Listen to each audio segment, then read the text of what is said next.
He's not old enough for school yet?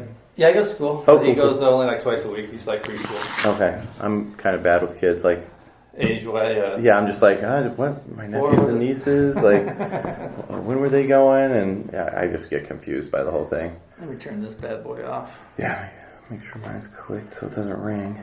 I have little reminders in my phone just in case I go brain dead, because it happens. Like, where I'm like, yeah, you know those times where you'll even forget like your best friend's name. Oh, yeah. You'll be like, that guy that I hang out with all the time, and I don't remember his name right now. I'm gonna go through that tomorrow night. I gotta talk for 10 minutes, and then I'm gonna blow it. I'm sure. Oh, so you're talking the Hall of Fame thing tomorrow? Yeah.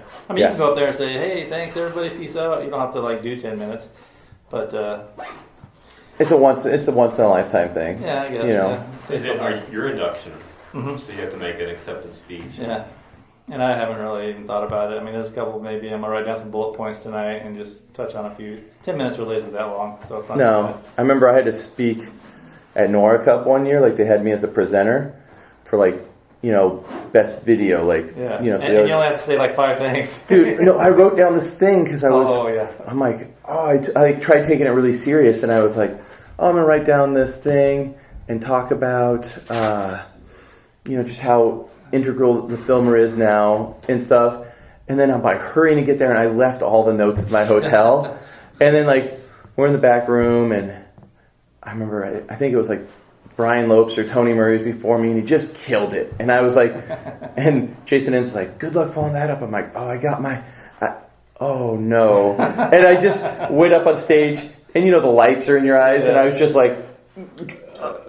I was so I was so embarrassed. I was just like, I don't know what to say anymore. The lights have just ruined my head. So it is tough. I don't know why they just don't do it like a PowerPoint. Put up a picture, talk about it for a couple seconds. You're like, okay, we got Huffy, then we went Haro. This is the pipeline. This is us when we rolled this. This is there's Baldy jail for the 5th time. Yeah. So. So usually just on these guys, I just like to sit down and talk, and sweet. I mean, I don't know. It's just something I'm just excited about, and just share stories, and Very cool. You go from there, and we've talked to Eddie and Lee while we've been down here, and it's been pretty fun. So, am I close enough? Yeah, this thing honestly picks. Okay. It's pretty crazy. Like. We interviewed Lee outside, and honestly, even sounded better than. It probably sound better in here because I might have to do something with like the echoing, but yeah. So you're getting inducted into the Hall of Fame tonight. Tomorrow, actually. Tomorrow night. How do they contact you ahead of time? I mean, they contacted me. Maybe it's been 2 months now. They do. I don't know, 2 or 3 months ago, they contacted me and let me know that I was selected. It's so the Hall of Fame thing is so like I feel like it should be it's a stable thing that should be in BMX. And I know the freestyle part's a little smaller, but it's like such a mystery. It's like you're like, how does this even work? How like when you've been in BMX a long time, you're like, I have no idea how any of this even works. Yeah. Well, the timeline's confusing because Matt Hoffman's already in, and I can think of people that are even before me that aren't in, and several people after.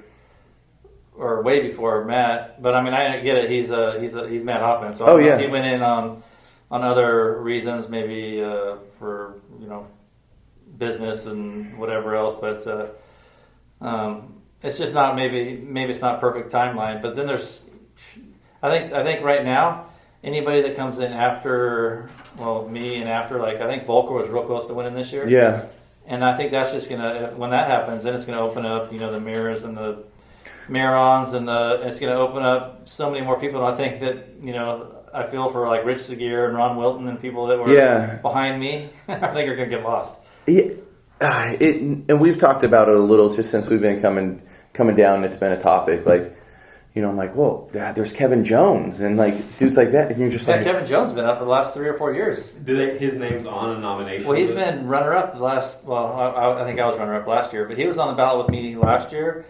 and at least the year before. So I think he's probably in the next year or two. Do you have any idea who is getting to contribute a vote? Is it industry? Well, it's everyone that's ever been inducted. So it's okay.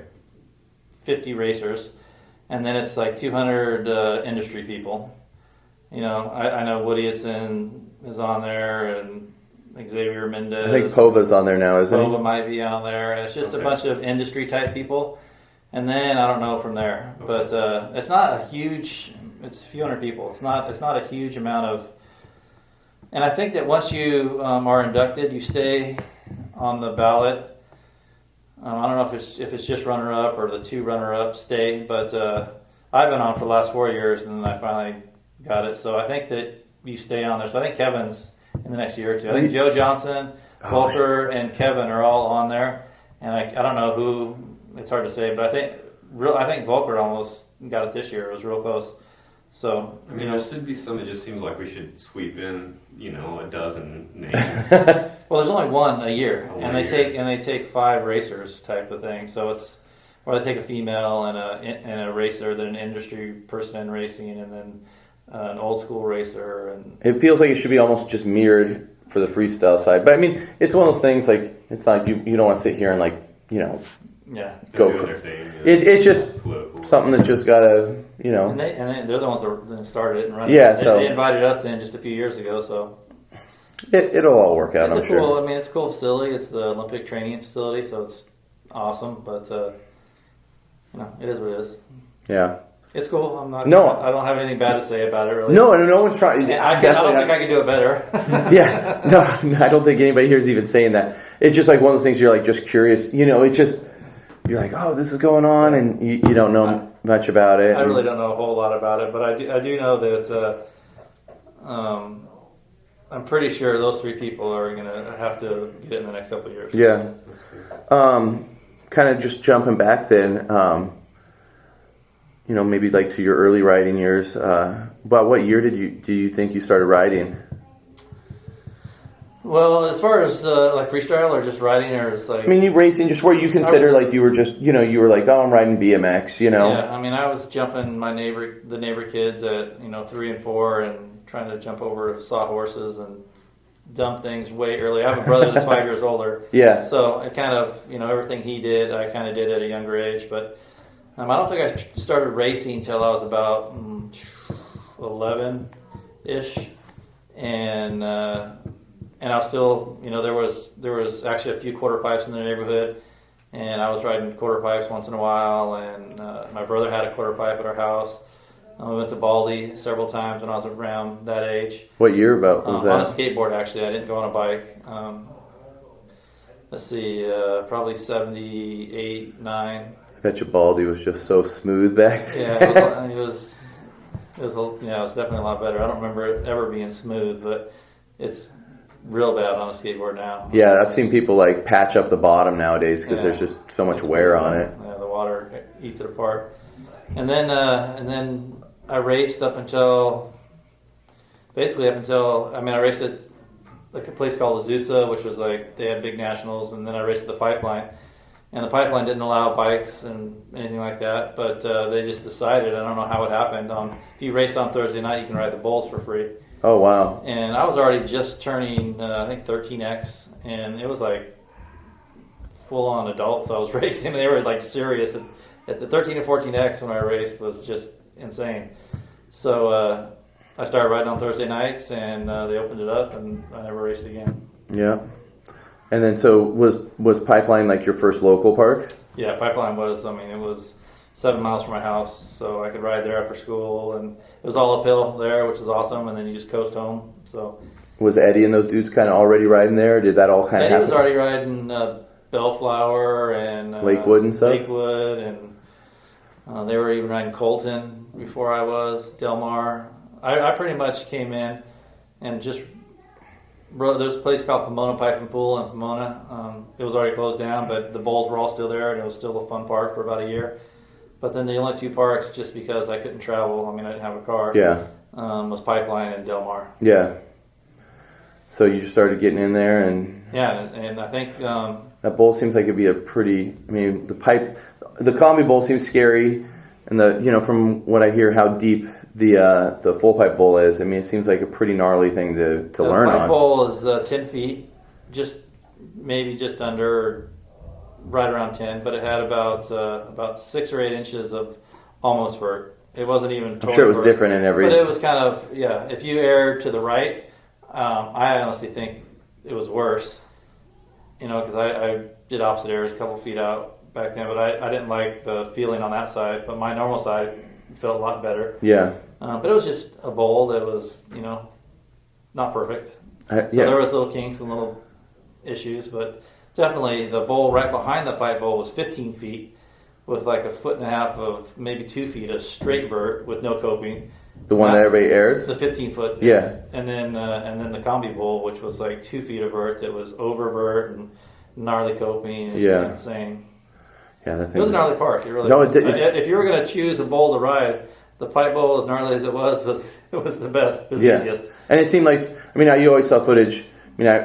Looking back, I remember seeing, there'd be footage of like Hugo riding like the combi bowl and maybe Dominguez and stuff. And I think you had a photo maybe in like freestyling, maybe the last day pipeline was open, like doing a berm slider out of the combi bowl.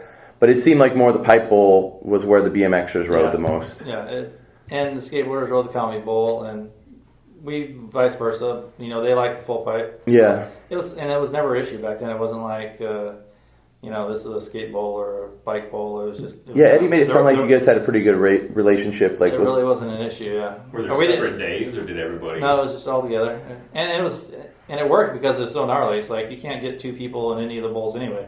You're not going to have those accidents like you do in a public park where every line goes into each other. I mean, this place, they used to have back bowls that had like a 4, a 5, and maybe a 6 foot, and you can actually jump in between them and do some cool things. But they tore all that, and they had a snake run, but they tore all that out to build the BMX track. So I think I'd have taken that snake run over the BMX track. Yeah, and so all of a sudden it just was this gnarly park. I mean, everything was gnarly there. Yeah. And then you rode there for a while. How long was it till you started freestyle? How long was it till you got on Huffy? Was Huffy your first sponsor? Basically what happened, I started riding there, and then about 6 months after I started riding the bulls, they had a contest. Yeah. And I rode in the contest, and I think I won the 16 and under expert class. Well, there really wasn't even a pro class. And then I got hooked up with Huffy pretty soon after that. Was Huffy it was still a monster company back then? Oh yeah, they were huge. I mean, they had. I went to the factory when I signed a contract, and it was just lawn. I mean, it was just I didn't realize they did everything. I mean, there was just every kind of equipment and. Oh, like more than bikes? Like riding lawnmowers and just all kinds of crazy fitness equipment and just like stuff I never knew about. And it was cool. It was it paid me a few $100 a month and flew me out every single weekend. I was in, I think 7th grade, 8th grade, and it was awesome. It was so basically once I started riding the bulls, I mean everything just it was just progressing and progressing. I never had time to think that I wanted to be a pro. I never had time to think I wanted to be sponsored. I just started riding the bulls and everything just started happening. Yeah. Did you actually ride a Huffy? No, I never rode a Huffy. I rode a Skyway. The first half. I rode a Patterson XL for a while too with Botima forks. I think that was probably my favorite, one of my favorite bikes back then.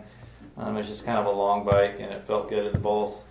But no, I just had Huffy stickers on everything, and I rode Haro gear, and they were cool with it. And we did, me and rider Gary Hazelhorse were a team, and we just did like different shows every weekend. They'd fly me out on a Friday. I'd ride my bike to the airport. I live not too far from Ontario Airport. Ride my bike to the airport, put my bike on, fly to wherever, come back, get my bike, ride it home, and it was just like at least 2 or 3 times a month. It was awesome. What'd your parents think about it?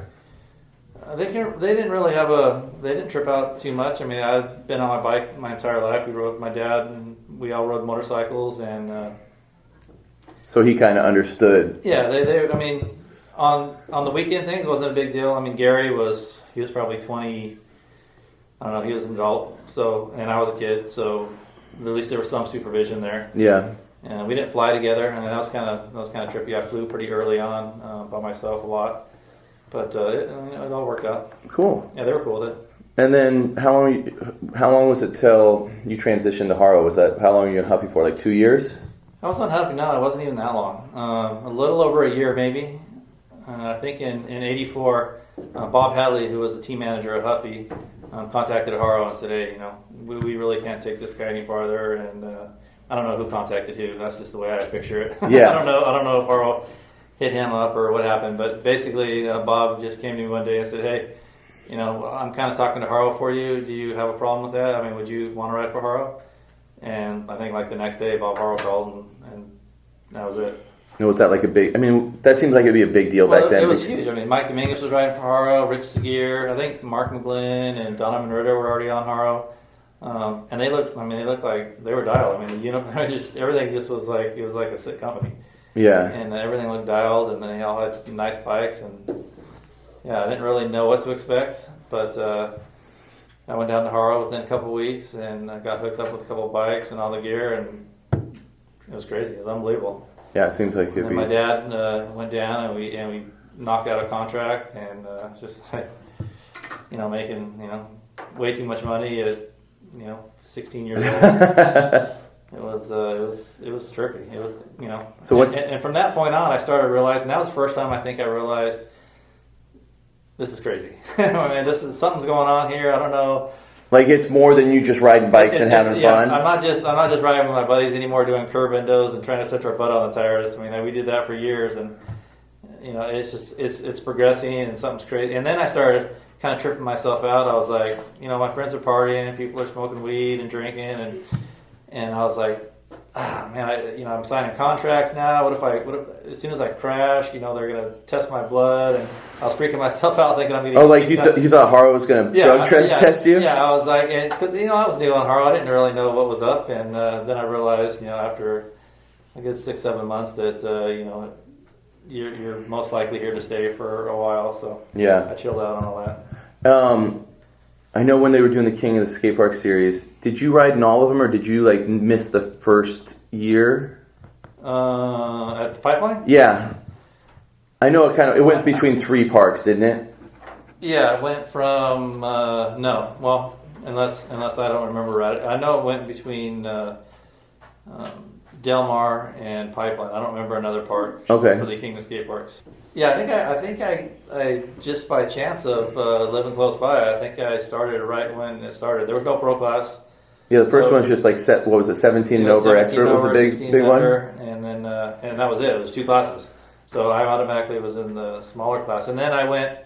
I think that was like 83 maybe. So it was. I think 83 was the first contest. So I actually entered before Huffy. So I rode like. Bob Morales gave me like a jersey, like a dyno jersey before my first contest, and I think I won the 16 under expert, and that was kind of weird. And then the next contest they had a high air contest, and as an amateur they said, hey, anybody who wants to do it, and I ended up entering it and I won it. So I was like, that kind of tripped me out.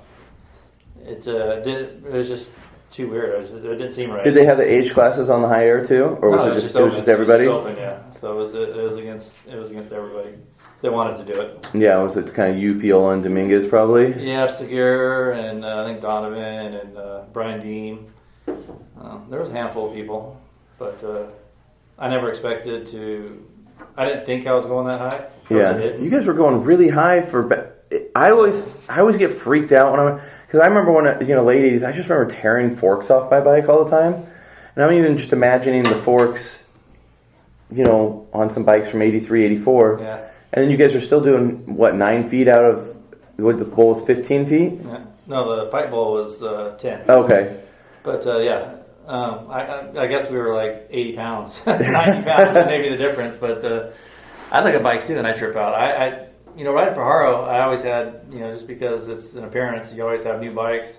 Just by traveling, your bikes get messed up. So I had new bikes quite often. Maybe that's why I didn't have too many problems. But I never really had any problems breaking bikes. I broke a few parts I broke a pedal out of a crank, and I split a frame when I was on GT. But I think those were more defects than anything. I don't think it was because I was a gnarly rider. And until I started doing backflips and blowing stuff out on that, coming up short and stuff like that. But Yeah. or launching my bike and bending forks. Other than that, that wasn't too hard on bikes. Yeah. So growing up, you and Dominguez are pretty good friends, right? Did you guys kind of grow up together? Or did you meet through riding? We met through riding. Did you meet at Pipeline? Yeah, I was hanging out with a guy named Dave Breed, who was a flatland rider. He kind of introduced me to Mike and Eddie, and he actually had a truck and took me around to some of these places.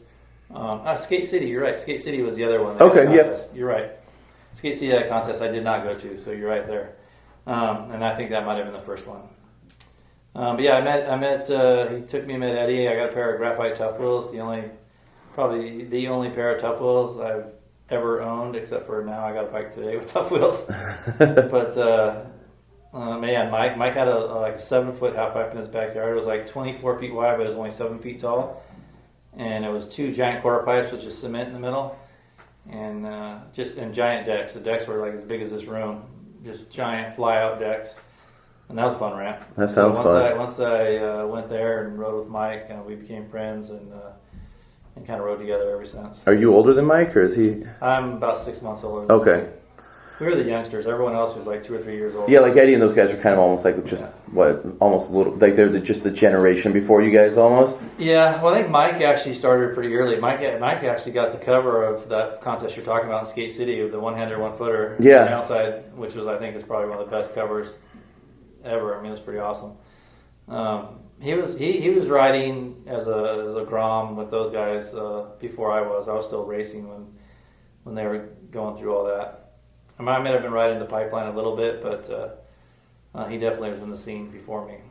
Yeah, and then towards the end of like the King of the Skate Park contest and stuff, that's kind of when the half pipe. Well, you were riding the AFA contest. Yeah, once the Pipeline and all the park started closing down, I truly thought, I guess that's it. You know, like your freestyle was done. I'm gonna ride. I'll go to Baldy Pipe and I'll cruise around and have fun. But I didn't think as far as winning contest or traveling or anything like that. I thought I don't know why. I just thought it was over. Yeah. Quarter pipes didn't really. I mean, I rode them as a kid, because they were in the neighborhood. It's something to do. But I didn't think they were anything you could have a contest on. Not after the Pipeline and Dilmar. Because they were so epic. The parks were so epic. Yeah, I mean, you can go and there's so much to do, and then all of a sudden there's all there is. You went from that to a quarter pipe and a kick turn ramp. That's all there is.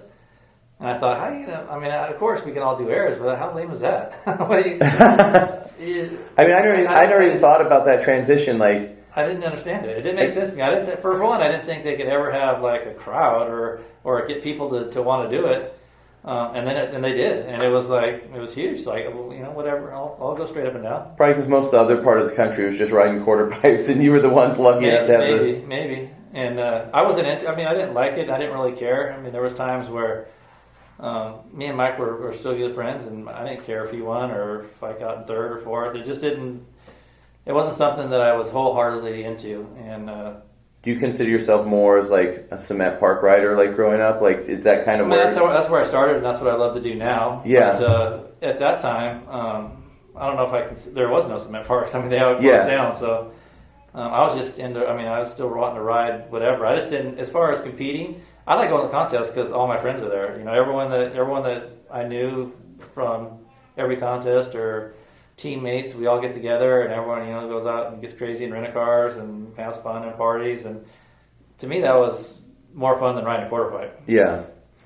So were you pretty psyched when Ron started doing like the half pipe series? And then it took a while, but then Ron did the half pipe series, and then I was like, well, that's definitely better. Yeah. And in between there was some skaters that had some half pipes. There was one in New Jersey we rode. Tom Grohoski had this half pipe in New Jersey skater, and then can't think. There was a guy, Tom, that lived by me that had an 8 foot wide half pipe. And then pretty early on, I actually had a half pipe before the quarter pipe contest. I think I remember some pictures of you, you had an interview riding a Huffy on it. I had an 8 foot wide half pipe in my backyard. But did you ride Buff's ramp back then too? I rode Buff's ramp, but the Buff's ramp was a little bit after or during the quarter pipe stuff.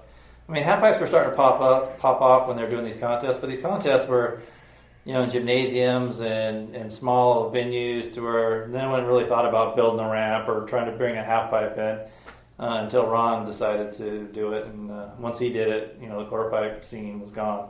Yeah. Yeah, no, it seemed like it. Did you used to ride flatland contests a little? No, I never rode flatland contests, but in the early 80s, like some of the European contests, you had to do both. Yeah. Like it was all your score. You had to do flatland, you had to do the kick turn ramp. And actually that was more fun than just doing a straight quarter pipe. I actually, I'm not great at flatland, and I'm not. You did invent the tail whip though. The foot tail whip. The foot tail whip, yep. But as far as putting a run together with flatland, and you can just do a couple tricks, whatever you like to do, a couple tricks and a couple kick turn tricks, and then a couple ramp tricks, and to me that was kind of fun. So all the contests had that, especially in Europe in the early days. Yeah. But that's the only flatland I never entered a flatland contest. Yeah. Looking back on maybe Two Hip and the AFA and King of Skate Parks, what are kind of your favorite memories, or like maybe your favorite contest where you just felt like it was just just something that sticks out in your mind?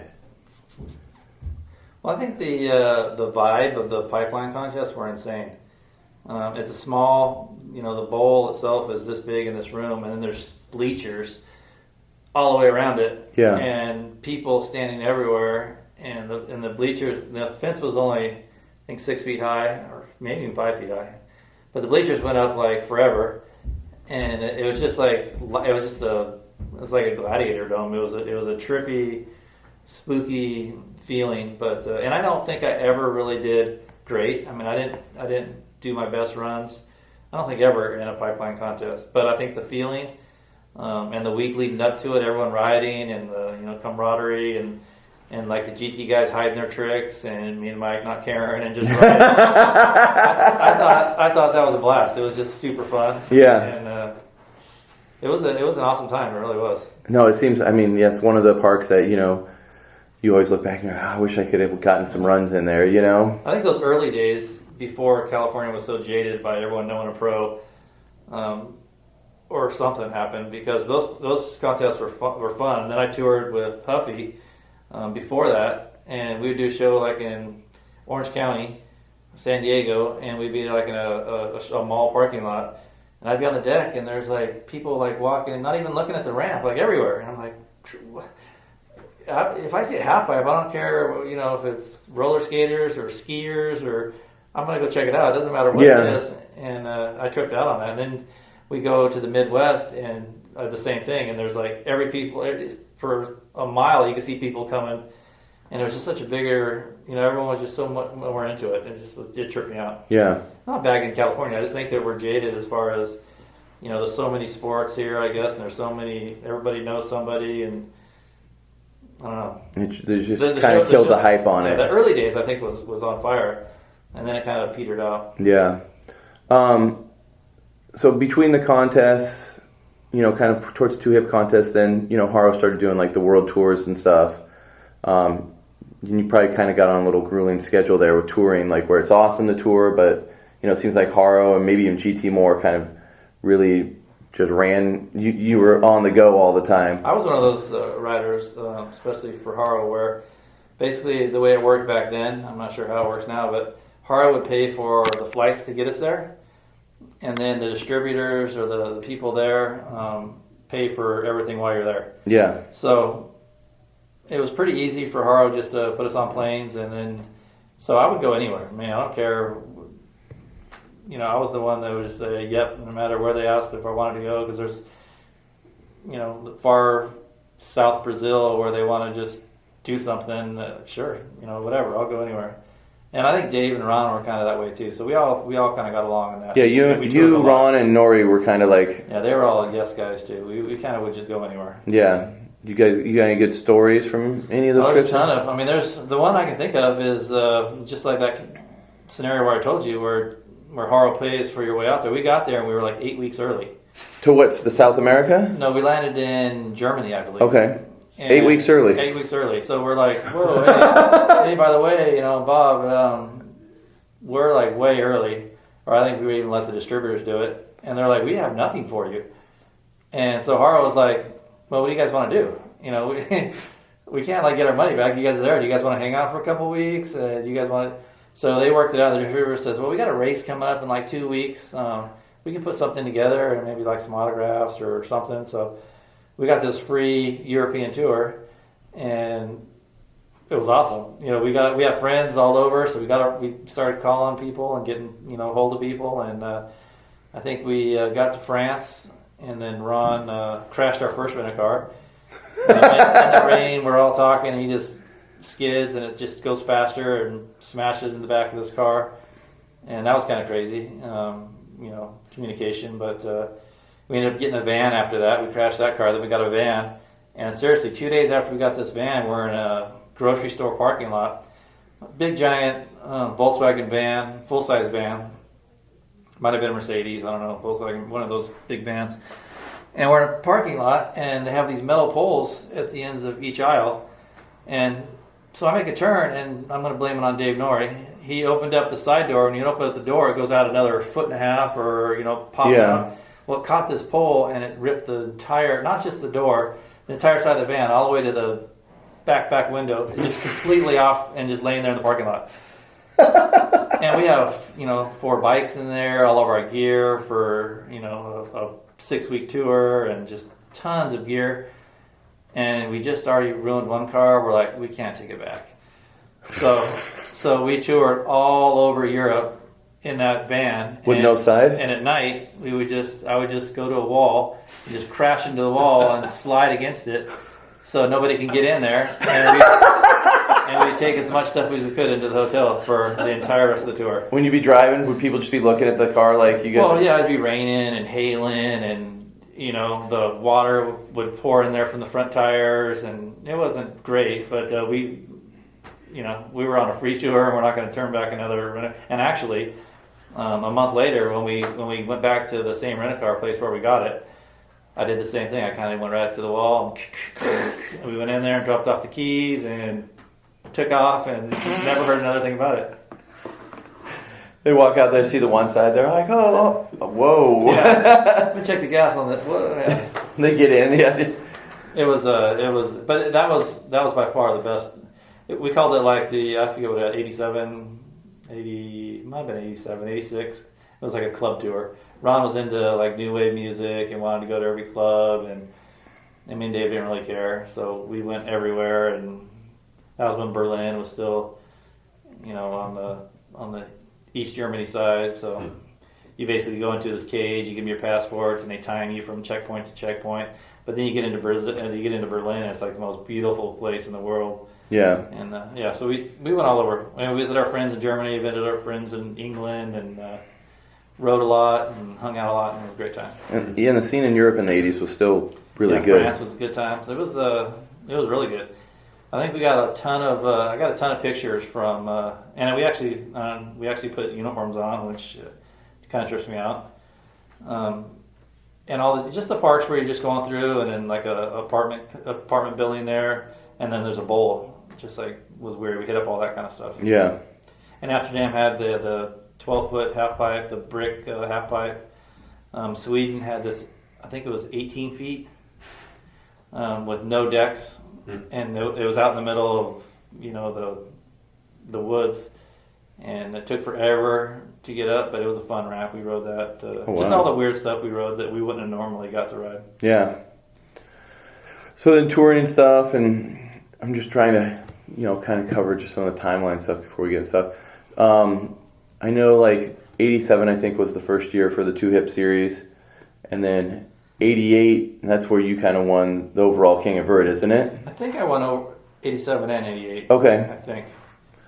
And then the 88 was where they had the big vision contest where Matt turned pro, right? Mm-hmm. 88's also when Swatch came out. Yeah. I was gonna ask you about some of the Swatch tours too, because those seemed. They were all. I mean, there's stories from every tour. I mean, from the get-go, the Vans tour was out of control. Where we learned that we could shoot the big giant bottle rockets at 70 miles an hour out the side of the motorhome, and they would just stay right with us, and then they would blow up, and it was awesome. And then we lit, South Carolina on fire like 5 times, and one time the side of the hill, and we didn't know what to do. But Mike was so fast; he's over the fence, and a fire over his head. He put it out in like 30 seconds. Dominguez? Yeah, and on this hill, it was insane. That was a good time. We definitely everyone got, you put goggles on and you have bottle rocket fights and Roman candles, and that's one thing about out of California is fireworks are everywhere. That tour was a lot of fun. And that was just like the first one that we were the first ones to ever go to Woodward. That was pretty awesome. We show up at Woodward and they have one plexiglass quarter pipe that they were thinking about doing something with. And it was just all gymnastics camp, and we stayed there for like 7 days. It was awesome with just 500 gymnasts. I've been at Woodward. Yeah, good time. And I think that was 80. That had to have been early 84. That sounds about like right. Yeah, that's about right when they I think started letting bikes in and doing the. Well, this time there was no bike. There was no nothing. It might have been early. It might have been 83. It might be a year. Were they doing the racing then? No, they were nothing but a gymnast camp. Yeah. When on the Swatch tour, like I've always been just curious because there's just weird stories behind it. And it's a little off topic with BMX stuff, but you toured with Gator. Mm-hmm. How was that? Was he weird on that, or is he just like a normal dude that just? No, he was a weirdo. I actually don't know what that is. I don't know what that noise is either. Sounds like an air compressor. It does. Oh, it probably. It probably is right here or right there. Yeah, it is the air compressor. Yeah, Gator was. I seen Gator, and I don't even know if I should say this, but I don't care. He's in custody. There was a time when I was hanging out with Jeff Phillips. I think I roomed with Jeff Phillips quite a bit. He was another, sad dude, but he's a good friend of mine. And I hung out with all the skaters, and everyone's partying. They were doing a lot of. There was weed and cocaine and everything on that tour. Basically, the tour bus we had was Guns N' Roses tour bus. Bill Silva was the producer, and he did Guns N' Roses, and everything was mirrored in there, and so it was basically there was Gravity Bong on the bus. It was just like it was a trippy tour. It was rock and roll basically. Yeah. But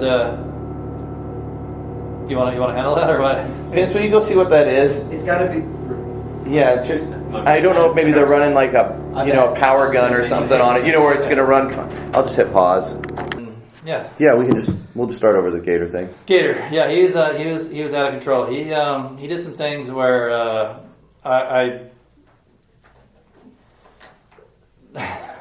I'll just tell you one story. Yeah. Or I'll tell you a couple stories. Yeah, yeah. One deal was everyone's drinking, and it's like 2:33 in the morning, and we're in Miami, and I'm pretty sure that all the laws and everything have passed, and all the things where he's already in custody, so it's not a big deal. But we were late night in Miami, and everyone's partying and had a beer. So he's like, "Oh, I know we can go get some beer." And we have a 15-passenger van, so I'm the only one that's sober. So I'm driving, and there was I can't tell you all, it was 4 or 5 people in the car. And we pull up to this, and it took like 20 minutes, 30 minutes down the high, just all over the place, and all of a sudden he takes us to this liquor store. It's a like a 7-Eleven type store or convenience store, and it was open. And so he starts walking back. He walks into it, and he goes in by himself. We're parked right in front. He goes in, and you see the clerk kind of eyeballing him, and he walks right out towards the beer, and the clerk already goes around the corner, follows him, and he grabs 2 cases of beer and starts walking out down the middle aisle, and they meet, and all of a sudden just shit's flying everywhere. The one aisle fell down, and it's a knockout, drag out fight inside, Quickie Mart or whatever it was. And I was just like, and we take off, and we get back, and I didn't even know where I was, man. We're just tripping out. I'm shaking. Everyone's like tripping out, and they're already partying. Everyone's already buzzed up, and we're just. I also got silent. We just realized how gnarly that was. That was crazy. So we get back to the hotel, and we get upstairs, and we're all still tripping out. No way. And all of a sudden, click, click, click, click. He opens up the door, and he has 2 cases of beer. And he comes in, he's like, "Hey, man, you guys want a beer?" It's acting like nothing. And everyone's just like, And I don't think, I don't remember ever even asking him anything, or if anybody even said anything. It was weird. Just just crazy. and how far away was it from the hotel? How did he get back to the It hotel? was seriously. He took the train tracks, or I don't remember what he said. We kind of asked him what happened, but it wasn't like, dude, what were you thinking or anything like that. It was just like we didn't question him. It was gnarly. So then that was kind of crazy. And then we went to Arizona, and basically he had we all seen the documentaries. He had an issue between his girlfriend and this chick in Arizona. So that chick in Arizona came to our shows, and I only remember this because I remember the girl because I remember there's a picture of her hugging somebody, and her boobs hanging out like her side right here. Yeah. And I thought it was a cool picture, but I think that was the chick that he ended up killing later on. And I actually got that picture and trip out on it still every once in a while. And I got a lot of pictures of Gator. That tour was strange. I think there was all kinds of he punched a couple security guards and did some stupid things, but never would I think any of that would lead to murder. But, but he was a loose cannon. Yeah, I mean, it just seemed like the Swatch tour, and just for the time, like those '80s tours, just seemed so. I mean, kind of even over the top, like just the personalities and everybody that were in on them. It was. Well, they only had a few people in there. I'm guessing they just picked the best people of sports at the time. And it was actually, everyone kind of clicked. There was nobody that ever, there was no fights. I don't remember ever. There's no like bike skater tension or anything. No, then we had that dude Barry that was awesome. The trainer that basically you cut your leg or you get hurt, and he basically looks at it, and then he's like, "All right, sit down," and he just starts rolling doobie and asking you questions, and that was their trainer on the tour, and he just plays a joint and talk to you and fix you up, and it was weird. I think I might have been 19, 20. I was still pretty, not naive, because I was already on Life's a Beach and touring with those guys, but I was still tripping out on some of the things. I was like, this is a trip. Yeah. When you come home from touring, you live down here in the San Diego area, right? No, closer up, about 40 miles north. Who would you ride with? Like when you were just actually home for a minute, who are the people that you'd actually just go get the normal sessions with? Volker a lot. He'd be down. Everybody. I was down here all the time because Haro, Airwalk, and Life's a Beach were all in San Diego. Yeah, and those are my three sponsors forever. So I was down here a lot. And then Dave Norrie and Volker lived here, and a ton of other riders. So down here, I was here a lot more than Wilkerson lived right here on the freeway. He had the 2 half pipes, so. I was down here more than I think they were up there. We had, a few ramps and some of the... You had a pretty big ramp at one of your places up there, didn't you? Yeah. The one where that was a little bit later. I think that was like in the 01 or 2. One where maybe you and Mike had that split interview, that ramp? Was that yours? Oh, no, that was Mike's. That was, that was 87-ish ramp. Yeah, 88. That was a super good ramp. Yeah, it looked fun. Yeah, it just didn't last because it was in the wrong neighborhood, but it was a good ramp. But so you'd ride with those guys. I remember seeing that Airwalk ad, like when you like you said, you were on Life's a Beach and Airwalk, and those two sponsors just seemed like the best back in the day. I guess Paragram was the other one that was, and Swatch. Those, to me, those were at the time, those were the best sponsors. Yeah, it seems like you get packages at your house, and it's just like everything you'd be psyched on. Yeah. I just remember seeing that one ad of Pete Augustin saying he was your bodyguard. Yeah. I always thought that ad was just, I don't even know what it meant. I just thought it was like the coolest ad. They had, there were companies that could do whatever they want. They were just, skater companies basically, and those guys, they didn't care. They did whatever they wanted to do, and some funny stuff. How did you get hooked up with Life's a Beach and Airwalk?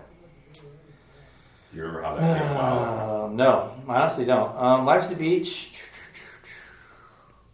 They went after just a few people. They didn't have a ton of riders. They went after a few people, and I'm pretty sure they contacted me. And on both of them, Airwalk. I think, both of those guys those companies were awesome.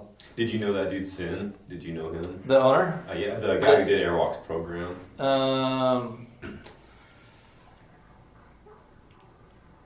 Kind of off the track. Yeah, I don't know. I don't remember. I'm trying to think who I dealt with. I don't even remember who I dealt with. all I know about Airwalk is they paid me for about 12 years after I stopped riding for them. and I contacted them, and I was like, dude, after like 2 or 3 years, I'm like, you guys realize you're sending me checks? Like, yeah, but you don't say anything. When they stop, they stop. Don't trip out. It's just you were one of the riders that helped us out so much. So if we're if it's a mistake or whatever, just and it was like, thanks, and it went out for a long time. Wow. It was only a couple $100, but I mean it was nice. Yeah, it's a bill. Yeah. Yeah. I think with Life's a Beach, it was like, if I remember, it seemed like it was just you, Eddie Augustin, Eddie Roman, and Grosso. Craig Campbell. Craig Campbell. Campbell. Also. Yeah, and that was about it. Yeah. Yeah, and it was. I think it was. Yeah, everyone else was local San Diego people except for Campbell. I don't remember exactly how it happened, but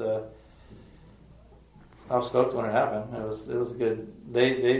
We did at those times. I was doing a Haro tour. I did a Life's a Beach tour, Swatch tour. Everything happened in 87, 88, where I was maybe home for 6-8 weeks. Yeah. Each one of those years. There was a lot going on, but it was fun. I mean, super fun.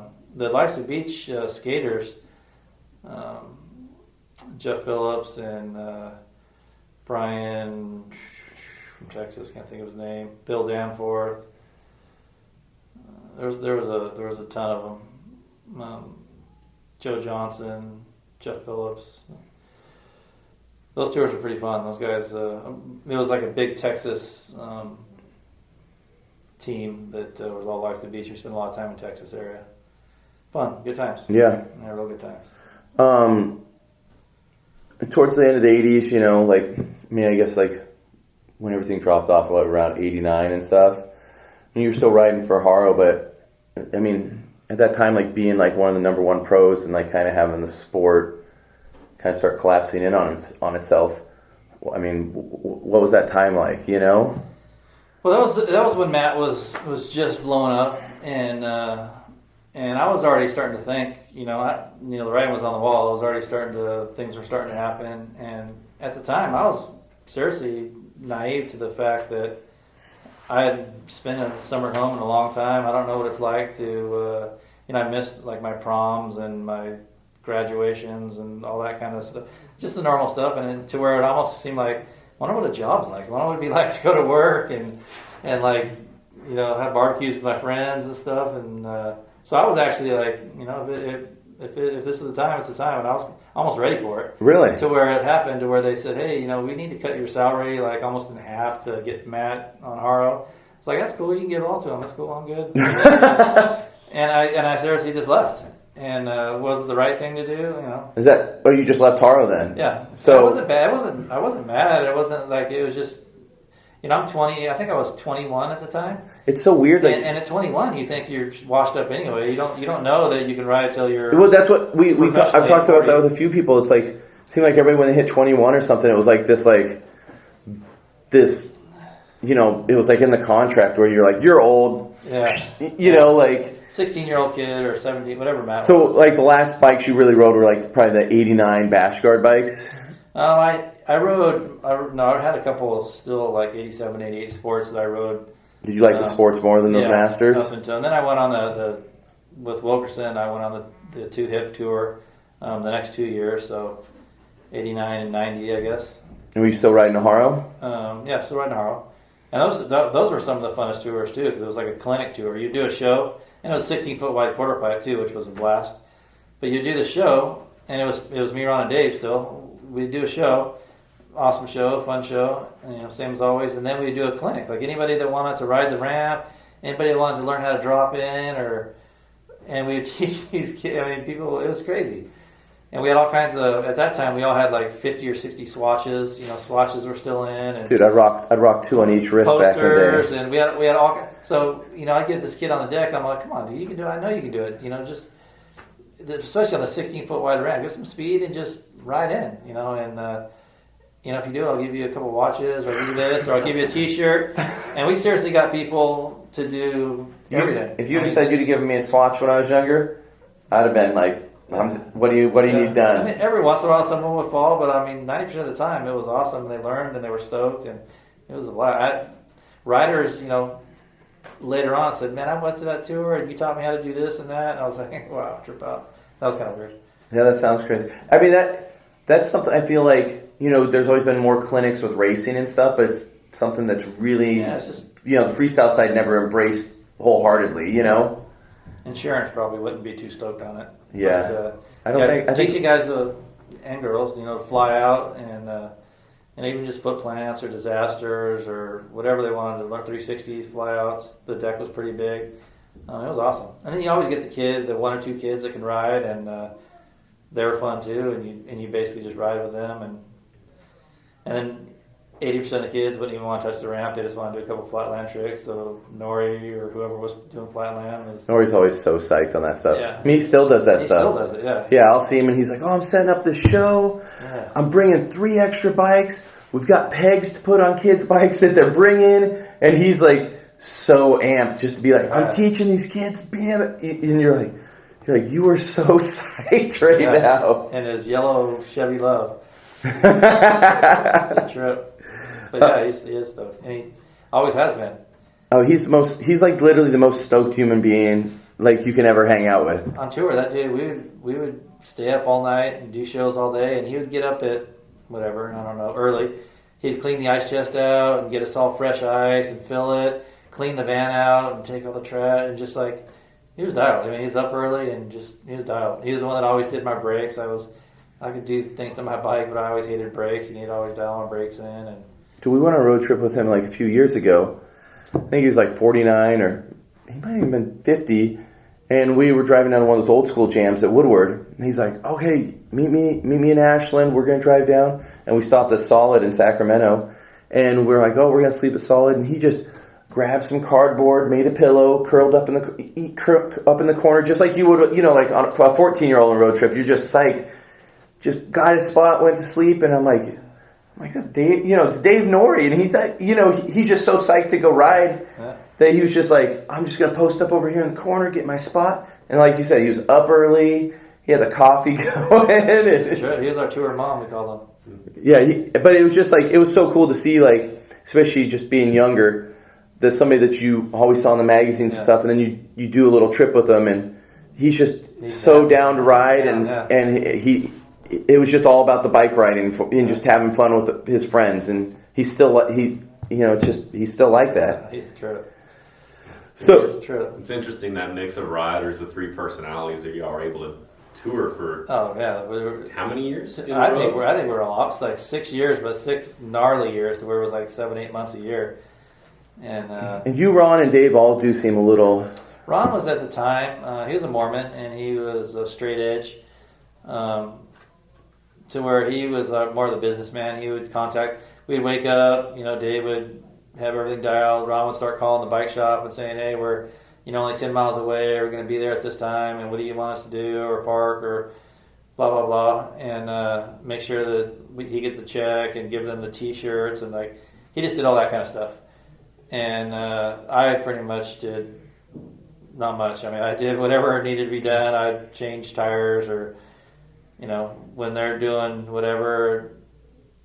We had a lot of problems with axles and issues with the trailer, and Ron crashing all the time. So Paul had a question about one of Ron's wrecks earlier, where I'm not for sure if you were in there, but I've heard about a crash where Ron rolled a van that almost killed all freestyle. Were you in the van? Dothan, Alabama, I sure was. Can you tell us? I think I got hurt the worst. I was peeing blood actually the next morning to where I didn't enter the contest. Who all was in that van? Yeah, I mean, it sounds like Dave Norrie, and Dave Norrie was amazing because he saw it coming and he stood up, and it was a slow motion roll, and he walked the entire way over the van, and then was standing and skidding down the highway when it was upside down, and he was tripping out. What? And Dave Norrie's not the most.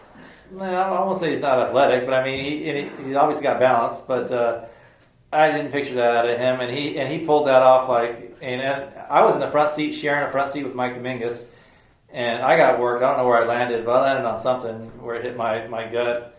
And then there was a toolbox, one of those toolboxes, big metal gnarly toolbox in the back that just missed everybody flying. And I think there was probably a good 8, maybe 10 people in that van. It was a 15-passenger van. Do you remember who was in the van? I know Nori. I know Mike D. I know Volker, but couldn't tell you after that. Dennis McCoy. Dennis McCoy was in there because I got pictures. Was Woody in there? I don't know if Woody was in there. Woody was the voice of reason back then. Was Hoffman in there too? Couldn't tell you. It's very possible. I've heard the list before, and it was everybody. It was a lot of people, and it was a full sober Ron, and sober Ron is crazier than hammered anybody.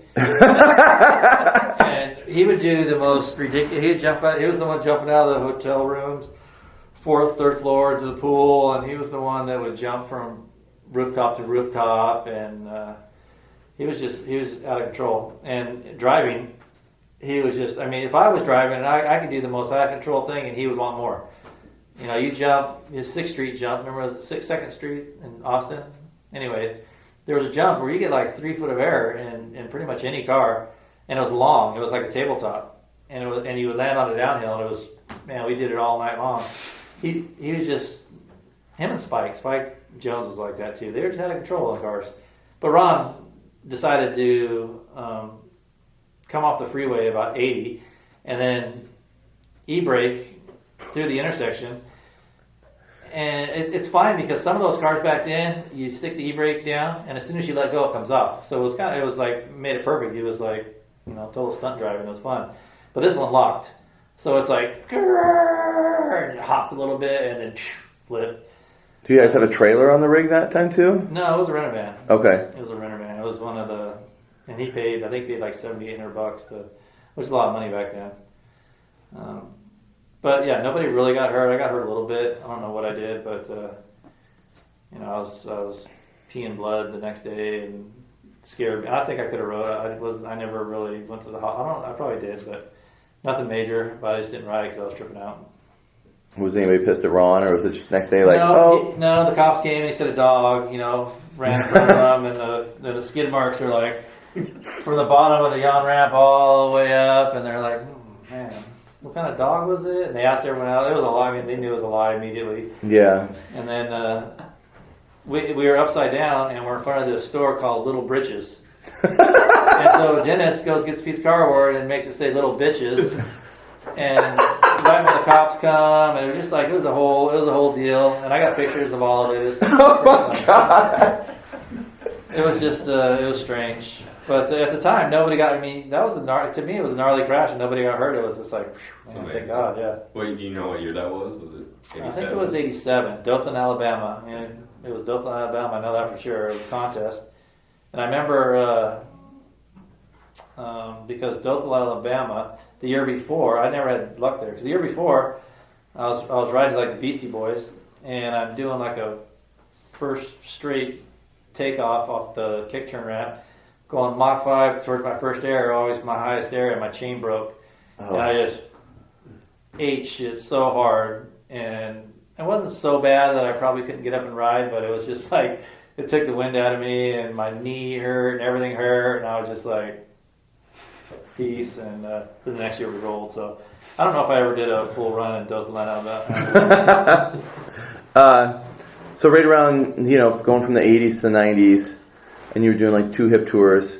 I know there was a period where Ron was doing like the Meet the Street contest. And that was cool too. It feels like maybe towards the later Meet the Street contest. I mean, you won the street You won the street title one year, but I think it was like when you were on GT, right? Yeah.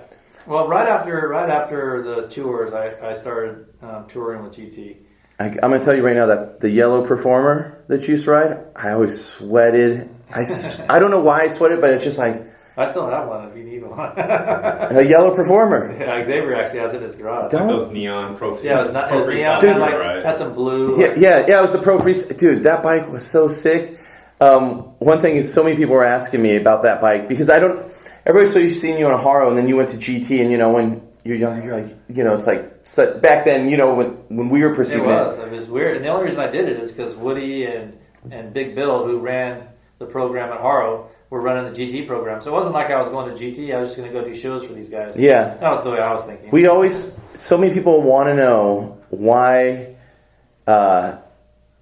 you never ran a POTS mod. You just run a straight front cable that just went down and looped up. Because I never did bar spins. So you just didn't even care. I never did it. Tail whip airs. There was a lot. I mean, my whole list of tricks is like 8 tricks. I mean, obviously, I can do a bunch of variations that. Sorry, Oscar. Is that Hugo's brother? Yeah. Yeah, I'm gonna go see them after this. Oh, sweet. Because they're at Augustin's house, right? Yeah, they're gonna be at. You going to Wilkerson tonight? I don't know. I'm supposed to go meet Pete and do. Wilker's having a party tonight, and ramp party. He got his quarter pipes out and box jump right in front of his house, and dude, it's a good time. I just know I'm supposed to go to Augustin's right after this. Well, they're all going to be there too, so just tell them to meet you at Dave's at 5. It's supposed to be at 5, whatever time it is. Yeah, maybe we'll just call him after this. It's 4:30, so it'd be perfect to go straight there. So you had a really long front brake cable though that was sort of. Yeah, well, I'll be honest with you. I don't think I ever built a bike until I was in my 30s. I didn't. It sounds weird and lame, but I never really did, and I never had to. My bike shop, my local bike shop in town, absolutely loved. I'd send all my bike. Haro would just send bikes there. GT would send bikes there, and they would build them. And I'd go handlebars right there, cool, tighten it up, and done. And on the road, I very rarely broke parts, and if I did, I would grab probably another bike or something. It was just, I don't know, it sounds weird to me. It sounds lame now, but I really never really worked. If it had a long cable on it, and if it got, when I did candy bars or something, there was times where I ripped my shoe off coming back on the front brake cable, pulling my leg back, or on the handlebar too. But if there wasn't an issue, like I stopped running, I'll tell you, it was probably before 1996. Because 1996, I was doing a look down somewhere on the East Coast, and my brake lever got caught in my shorts, and I yanked so hard, I just did like a complete 180 the opposite side and just wham, just knocked myself out. And I took my front brakes off and never had brakes since then. Front brakes. Yeah, because the only thing I really did with front brakes, I do like a 360, stall like halfway up the quarter pipe, front wheel 540s and stuff like that. But I wasn't doing Canadian nose picks or anything quite yet. But that's the one thing I wish I would have kept them on for, some of the nose picks and those kinds of things. But never really had interest to put them back on. And POTS mod, same thing. I just never. You just never needed it. I mean, if I had a gnarly crash to where I got wadded up and my bars would spin around and stretch the cable or tear the cable up, I was like, man, why don't I have a POTS mod? But it was just like too much work for just the once a year crash type of deal. So when you got on the GT and you started riding those early 2-hip contests, was that kind of refreshing, just kind of riding like a street contest back then, or were you more into that style of riding at that time? No, I was still just into riding. I mean, I never really, my style of riding is, I don't know if you call it lazy or what you call it, but I like to land smooth. I like transition. I don't like to, I could jump off 360 off docks or stairs, and handrails never really interest me. It just wasn't. I like hips, and I like to land on something and flow around. That's kind of like my style. So those contests were like, you jump over the car or land on that ramp, or you cross over here, and just transfers, and spines were fun to me because they were pretty new. All that stuff was a blast. Yeah. I just remember seeing the pro freestyle, and I don't know. It's just fun seeing you on a different bike. I know it sounds probably even weird to you, but just like as a younger rider, you were just like, oh, this is sick, and it was a neon bike, and it was the early '90s, so of course you were psyched, Well, I remember the first time I think not a 2-hip, a T1 might have been the first bike that I had that I actually got a bike that wasn't forced to ride. And that was awesome. I was stoked. And then I had T1s for a while, and then I rode some volumes. There was bikes where I had to ride bikes that, not that they weren't awesome, and it was awesome to get free bikes, but it was kind of cool just to get different bikes after that. Yeah. Kind of tripped me out. And I like seeing pictures of me on, or riding some other. I remember pictures of you on the T1. I remember there's a picture of you know, like your cop car parked and like your buddy had or was it your vert ramp or your buddy's vert ramp? That was actually my buddy who was a cop, and but my ramp at his house. Yeah, he's a rider too. He was a vert rider. That ramp looked fun. Yeah, that ramp was rad. Really good. So how long did you ride for GT for? I rode from GT from 91 to about 2001. Oh, really? That long? Yeah. I mean, I kind of didn't do much from like 97, 98.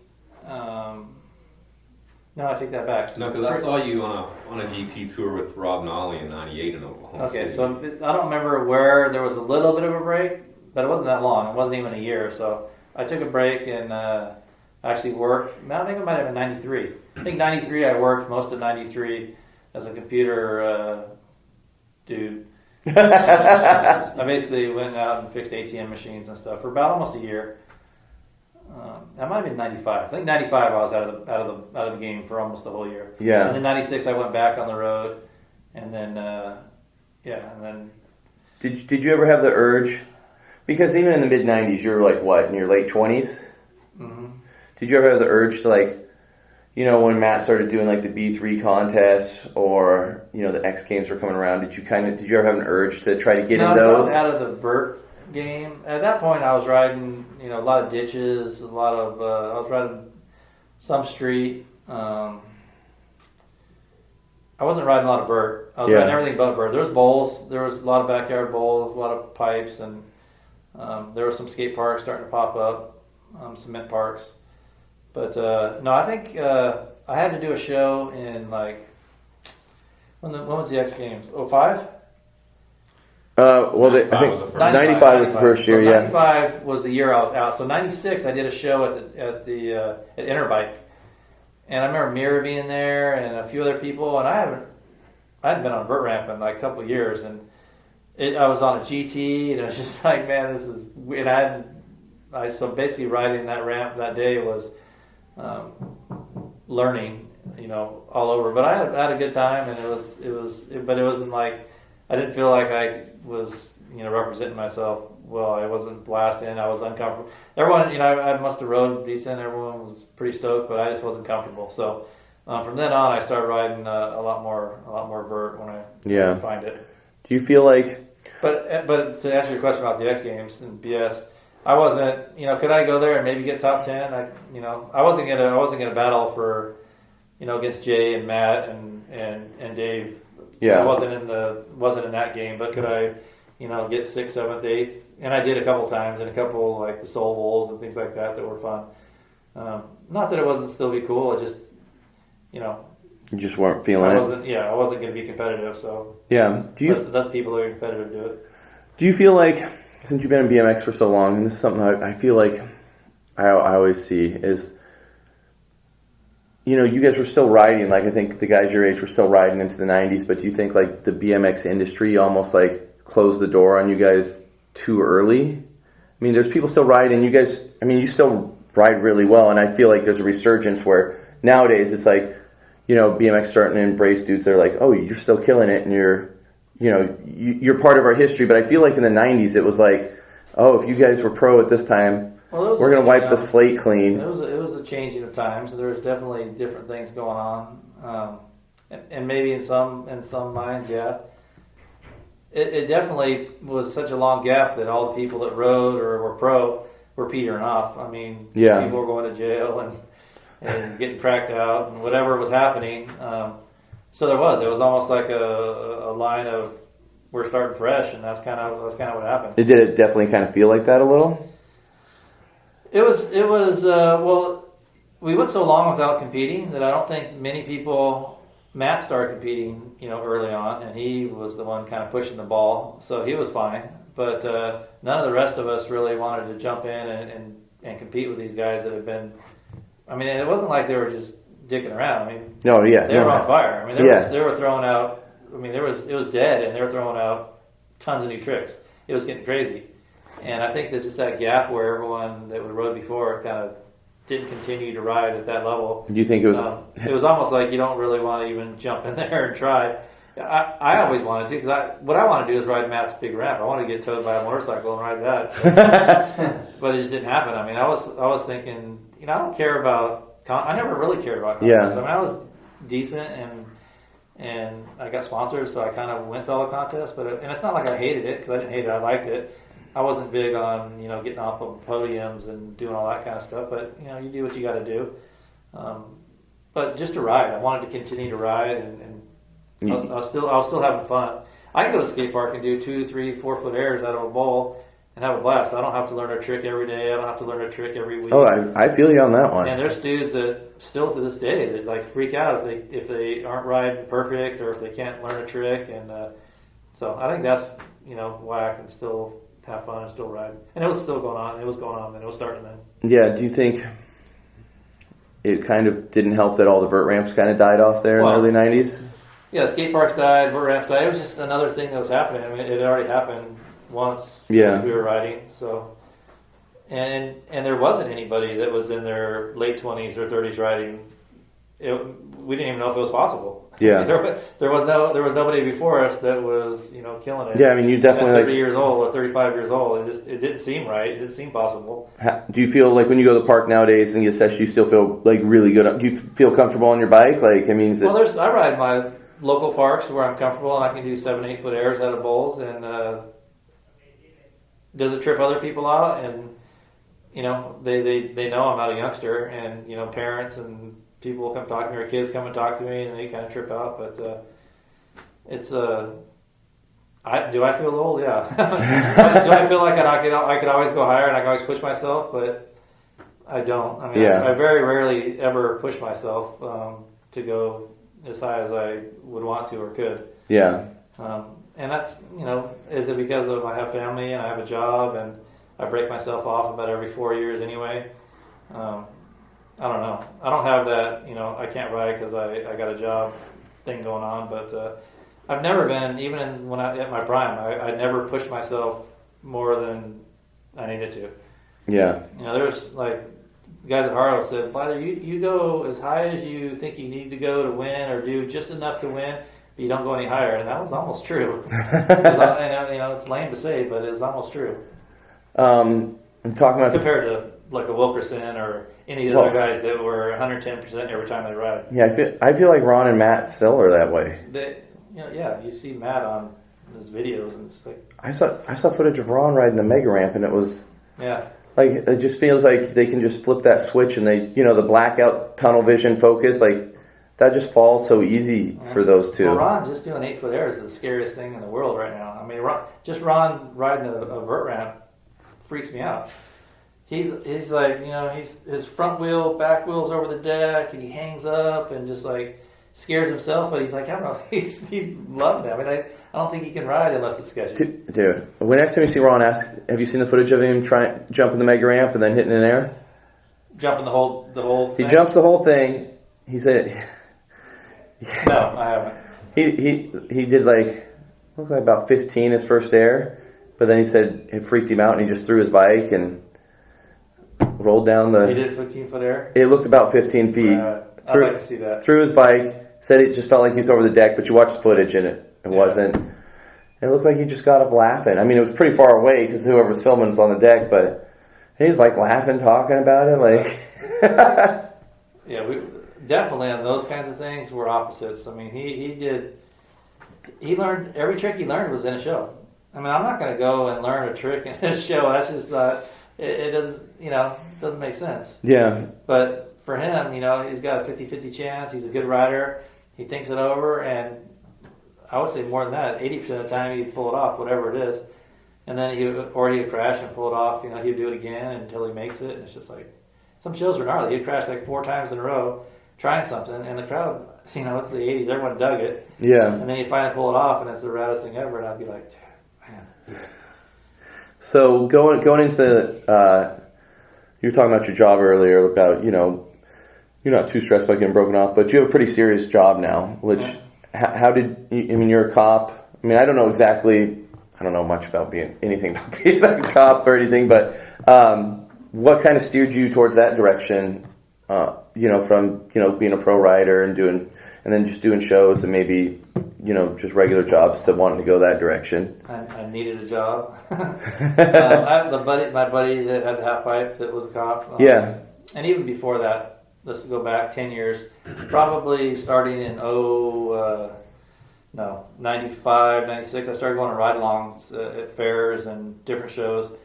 And a ride-along with a cop is the most fun thing. He wants to show you a good time, so he gets into crazy things. And and I mean, that's what's truthfully. I mean, you get somebody in your car, you don't want to just Putt around town? Yeah, you just don't want to. I mean, it's a day where you don't mind doing paperwork because at least you're showing somebody a good time. So you get into whatever. And I dug that. I mean, there were so many, and I realized there's a lot of cool cops out there. And I ran into a lot that were jackasses too. But yeah, through my days, and I still even today I don't like all cops. Well, I'm sure it's just like any job, are there a lot of cool cops? There are, and do there need to be more cool cops? I think so. And so anyway, I decided I needed a job. I don't want to really do. I did the computer, repair stuff, and so I went for it, and I broke my neck in a freak accident after I just got out of the academy. So I pretty much thought I just threw it away. How'd you break your neck? In a Glamis motorcycle accident out in the desert. So, and it was like one of those deals to where you're going into surgery and they're like 50-50 paralysis. It's right on your spine. Whoa. We're going in through the front and back and just kind of crazy. Just one of those things to where it kind of wakes you up a little bit, but it was what it was. And then luckily about 6 months after that, I started working. So I got hired. And I'm not going to say that I'm not much of a politician, so I wasn't much into lobbying for bikes and skate parks, but that didn't help either, or didn't hurt either. Getting out and then not feeling like you have to worry about getting busted at every skate park. Yeah. Would you go ride parks? Yeah, but I would never stick around. Cops come on mountain, first one gone. I'm not going to lie, I don't really mess around. But those kinds of things were some benefits. But I've never got a ticket in a skate park ever, but then I've never given one either. So do you feel like when being a cop, going from being a pro BMX guy to being a cop, I really don't know about it, but is it maybe a little bit attractive because it does have an adrenaline rush sometimes? Oh, definitely.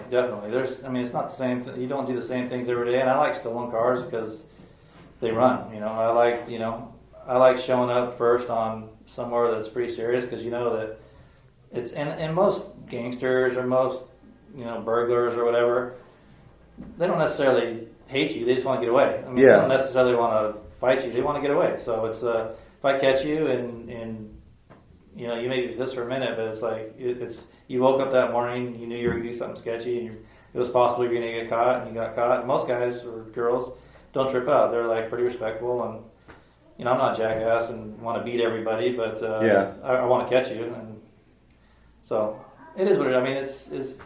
It's not a good time to be a cop. It's in the public perception. Yeah. Cops are horrible, and I rarely admit it, and I don't ever admit it, especially on an interview or in public very often, but it is what it is. Yeah. I'm not a jackass. I'm pretty fair, and I don't have to... It's definitely... I don't have to, work patrol, really, in skate parks and worry about, skaters or bikers or anybody, so... It's definitely probably helped, the way...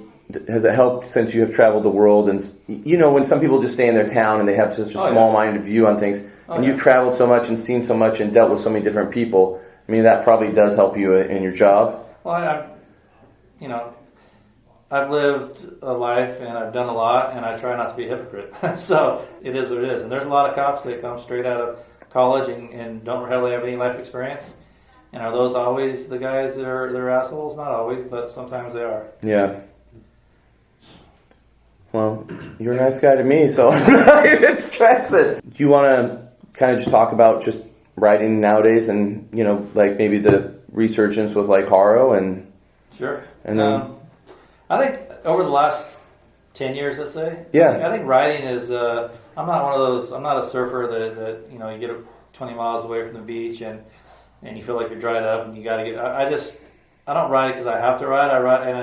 I ride because I still enjoy it. Yeah. I feel lazy. I feel fat, and I feel if I don't ride like a couple times a week, I just feel funky. Yeah. It's somewhat of my Jenny Craig. I mean, it's like it's a little bit of exercise. It's a little bit of fun.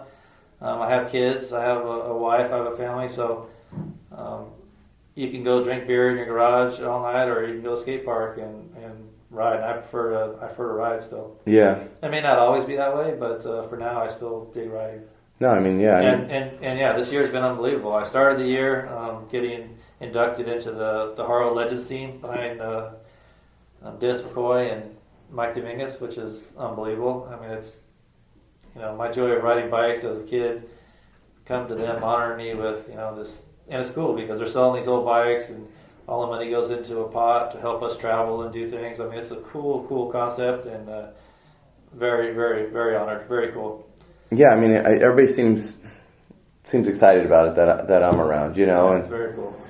And then they repopped the Haro FST, which is kind of cool. They not only repopped the FST, they repopped the bike that I rode, which is an inch longer, basically the same size as the Sport. Yeah. So the frame and forks are a straight pop of the bike I rode, which is kind of cool. And then they did a complete bike, Yeah. which is kind of the geometry of the Anderson SD. That's the bike I've been riding for a long time, and real similar. And it's a complete bike, and it's pretty dialed. You want like the FST graphics and everything? And it's orange with the FST graphics. Yeah, it looks old, but it's brand new geometry and everything. It's badass. Yeah, I saw Tyler Finagle was riding one at that Vans contest, and that was pretty cool seeing him on that bike. Cool. Yeah, it's awesome. Yeah, it's very cool. Who do you like if you go out riding right now? Who are dudes that you've been riding with? I ride with. I mean, I ride at a couple local parks to where it's kind of the same kids every once in a while. But I also ride the bowls, and you can go ride. I can go to a bowl, and there'd be nobody that rides the entire night. Yeah. Or there may be a couple skaters, and I can't ride. But a run or two every 5 or 6 minutes. So if there's a couple other people there, no matter if they're bikes or skateboards or scooters or whatever, I don't care. It helps me, enjoy myself more. If I just sit there by myself, which is often, there's nobody there, I'll take a run like every couple minutes, and I can't just ride one bowl at that point, but I'll bounce around and ride everything. But if there's a group of people, I'll ride my favorite bowl like the entire night. Yeah. Do you still ride with some of the people that you used to ride with back in the day? Mike rides once in a while. Randy Lawrence is a dude that still rides quite a bit. I ride with him once in a while. Biz comes around. Heath Penner rides quite a bit. That whole crew is around. Bowen rides quite a bit. Yeah. I don't call necessarily, but I run into these guys at parks all the time, and it's always fun. Yeah. We hook up. Xavier Mendez is another guy that rides quite a bit. Dominguez rides, like I said, once in a while. And the parks I ride are pretty north, so it's not too many of these guys down here in San Diego. Volker's been hurt for like a year and a half, so I ride Perenni quite a bit. Just a handful of kind of whoever. Yeah. New school, old school, I don't care. So usually when we end these, we usually kind of go over a few questions that people just post up on Instagram. And just kind of, just go over a few little questions from people. No problem. Pat Schrader, who's I've known for a while, pretty awesome flatland guy. He wants to know on any of the Swatch tours or MTV appearances, did you or any of the guys ever hook up with any of the VJs? No, not that I know of. And because the problem with those shows where they film like 12 or 15 episodes a day. So basically you film one of those shows, it's the MTV, whatever those dance shows were that we were always on. You would dance for like 20 minutes and they would do their things, and then everyone would change clothes and they would start another deal. So there was a day that and they let us. We did 12 shows all wearing the exact same clothes. Everyone else changed, and then we all wore the same stuff, and that was pretty funny. But no, I definitely never did, and I don't think anyone else did. There was one where you guys were like actually dancing on. Yeah. Downtown Julie Brown, I think it was. Yeah, no, that's who was asked about specifically. Downtown Julie Brown. Yeah. I remember that. We did all 12 episodes or 15, whatever it was, all day long. And none of us are dancers. I mean, Ron, I guess, likes to dance, but but it was just funny. So, and it's really only like 10, 15, like I said, 20 minutes each one, and then they switch and just do another one. Yeah, fill in all the blanks later. The guys at Malali Bike Park, Malali up in the Bronx, they want to know when's next time you're planning to come over to New York? Well, I actually plan on going to New York next summer with my family, and I'll definitely bring a bike. I don't know how long, probably like 7 to 10, maybe 2 weeks, days, something like that. Right. And I'll definitely be in the city, so I'll I know we haven't put it out anywhere, but we're trying to, with Malali, it's the very beginning of things, but we're trying to do a contest over there with them, like through like Snakebite and stuff. So. All right. And we want to maybe do like a vet class and stuff. So Sweet. There's actually a vet class going on tomorrow at a park down here. yeah, we're gonna be.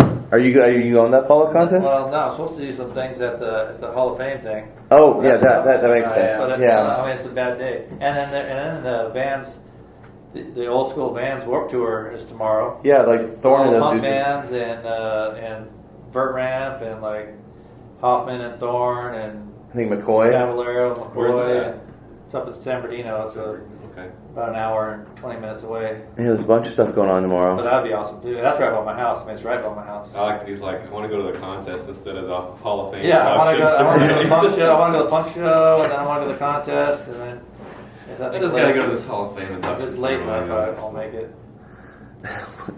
One dude just asked if you have any spare tennis balls for his wheel. Why? So here's my theory, and you can answer it. I could just be. I always felt like you guys stuck tennis balls in your wheels, and I think you were the one that everybody. Because I remember my buddies, we always stuck tennis balls in our wheels. I feel like you did it because no one trued their wheels back then. And it kept your spokes tighter. No, it kept your hub clean. It would roll around the hub and keep the hub clean. Oh, But that's not really why. There was a right down here. Well, where was Haro before? Haro was down off of a little more south. So at the old Haro building, we went out to do a photo session one day, and we set up the quarter pipe. Back behind there was a tennis court, and there was like 4 or 5 tennis courts and people playing, and their balls kept always coming over. And just I kept kicking out and doing front wheel, little hops with the balls and messing with them. And finally, I don't know what happened or why, but I stuck one of my spokes. And then I thought, that's kind of weird. It's going to make my wheel funky. And so I started doing errors. And I was watching it, and it kind of tripped me out, and I just never took it out. And then I put one in the back, and it stayed there for like a year. Dude, so many kids. It's that easy. I mean, I feel like so many people stuck tennis balls in their wheels right after that. It's just It was just one Dude, of those things. I think everybody's stuck a tennis ball on the wheel at some point. At some point. yeah, like you just like that. The thing's going in there. Yeah, it fit, and I put it in there. And then I thought it was going to be heavy or kind of make my wheel, spin weird, but it didn't. So I left it. All right. Yeah, I mean, I think that's it. I'm just super psyched that you actually, took time to sit down and let us nerd out, and Hey, I'm a you nerd- got. I'm a nerd too. I've been telling Xavier, you guys got to come up to Oregon and take some runs, man. Like.